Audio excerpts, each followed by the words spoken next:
Let's see the question.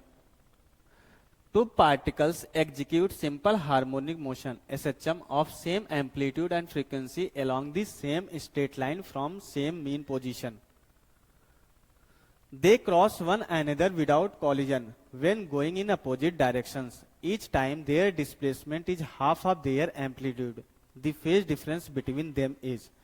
We have a 4 option that is 0 degree 120 degree 180 degree and 135 degree. तो देखो question में क्या बोला जा रहा है कि जब हमारे पास दो पार्टिकल्स हैं, दोनों ही सिंपल हार्मोनिक मोशन करते हैं, जिनका एम्पलीट्यूड और फ्रीक्वेंसी हमारी क्या है, सेम है। तो अगर एम्पलीट्यूड और फ्रीक्वेंसी सेम है तो इट मीन्स टाइम पीरियड भी सेम होगा। जब वो दोनों एक दूसरे को क्रॉस करते हैं, और कहां पे क्रॉस कर रहे हैं, जब वो दोनों अपने एम्पलीट्यूड के हाफ पॉइंट पे हैं। तो अगर एक दूसरे को क्रॉस करते हैं, अगर ये मीन पोजीशन है, तो अगर एक एक्सट्रीम की तरफ जा रहा है, दूसरे एक्सट्रीम से मीन की तरफ आएगा, तभी एक दूसरे को क्रॉस करेंगे। जिस पॉइंट पे एक दूसरे को क्रॉस कर रहे हैं, कहां पे क्रॉस कर रहे हैं, डिस्प्लेसमेंट से एम्पलीट्यूड के हाफ वाले पॉइंट पे क्रॉस कर रहे हैं, तो हमें दोनों पार्टिकल के बीच का क्या बताना है, फेज डिफरेंस बताना है। तो अब इसमें जो कंसेप्ट यूज करेंगे, हम कौन सा कंसेप्ट यूज करेंगे, इस क्वेश्चन को दो तरीके से यूज सॉल्व किया जा सकता है। एक कौन सा तरीका, इक्वेशन ऑफ एसएचएम यूज करके। दूसरा तरीका क्या है, दूसरा तरीका आसान तरीका है, जो शॉर्ट में आंसर आता है, वही तरीका हम यूज करने जा रहे हैं। उसके लिए जो कंसेप्ट यूज करना पड़ेगा, हमें कंसेप्ट हमें क्या यूज करना पड़ेगा, हमें ये पता है कि जो सिंपल हार्मोनिक मोशन होता है वो एक्चुअल में क्या होता है कि projection of particle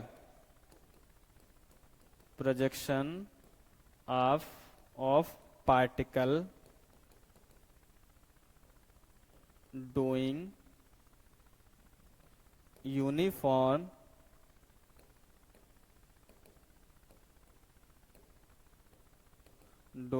circular motion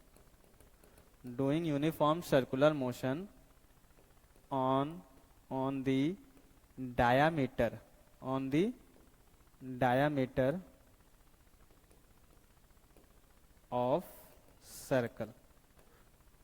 Projection of particle doing uniform circular motion on the diameter of circle. तो अब देखो इस कंसेप्ट के अकॉर्डिंग हमारा क्या होता है,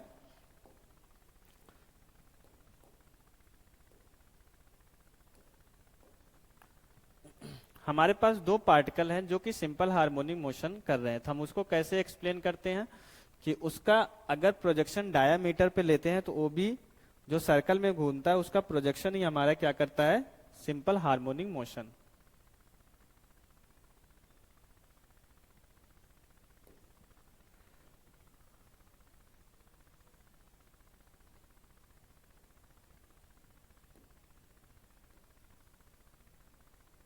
तो बेसिकली हम यहां पे क्या कर रहे हैं, ये जो डायामीटर वाली लाइन है उसी को हम नीचे ला रहे हैं।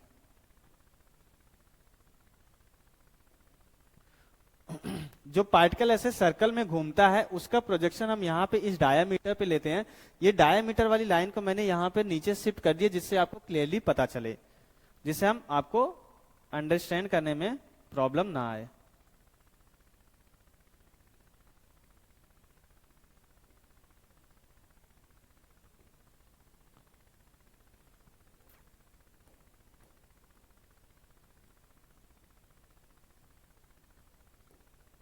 राइट अब देखो, अगर दो पार्टिकल हमारा जो है सेम एम्पलीट्यूड है, सेम फ्रीक्वेंसी है, तो इसी सर्कल में घूमेंगे, तो जो एम्पलीट्यूड होता है उसी के बराबर, जो इस सर्कल की रेडियस होती है वो एम्पलीट्यूड के बराबर ही होती है। यहाँ पे एम्पलीट्यूड हम कितना ले लेते हैं, ए के बराबर ले लेते हैं।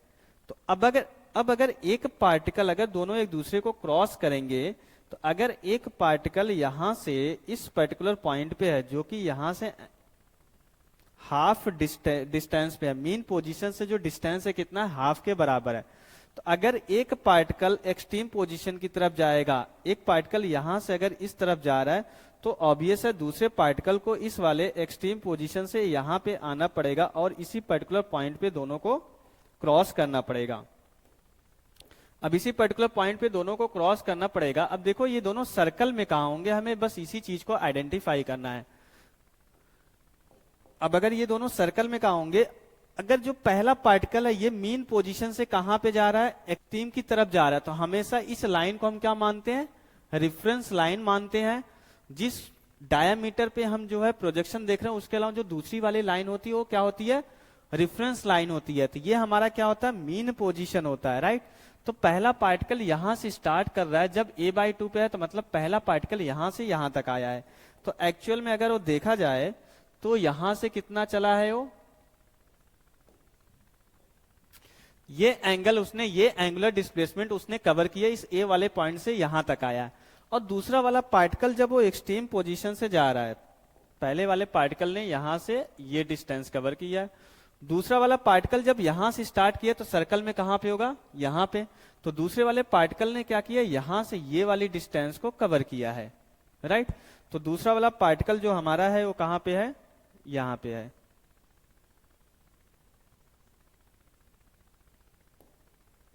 तो ये हमारा ये जो पॉइंट है ये पहले वाले पार्टिकल का पॉइंट है, और ये वाला जो है ये दूसरे वाले पार्टिकल का पॉइंट है। तो एक्चुअल में दोनों के बीच जो हमारा फेज डिफरेंस आएगा वो यही दोनों के बीच में फेज डिफरेंस आएगा, और इसी एंगल को हमसे पूछा जा रहा है। तो हमें ये पता है a/2 है, तो हमें ये भी पता होगा कि ये भी कितना होगा, a/2 के बराबर होगा।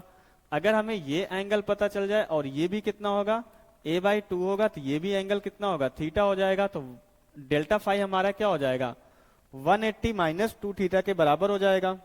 कितना हो जाएगा, 180 माइनस 2 थीटा के बराबर हो जाएगा। तो अब देखो हम थीटा को कैसे कैलकुलेट करेंगे। साइन थीटा का आसानी से हम यहाँ पे यूज कर सकते हैं। तो साइन थीटा इक्वल टू कितना हो जाएगा हमारा यहाँ पे, a/2 इंटू ए। साइन थीटा हमारा क्या हो जाएगा, परपेंडिकुलर डिवाइडेड बाय हाइपोटेनस। इस वाले ट्रायंगल में हम यहाँ पे देख रहे हैं। तो यहाँ से साइन थीटा हमारा कितना हो जाएगा, 1/2 के बराबर। तो थीटा हमारा कितना हो जाएगा, 30 डिग्री हो जाएगा। तो अब जो फेज डिफरेंस हो जाएगा हमारा कितना हो जाएगा, 180 माइनस 2 इंटू 30 डिग्री।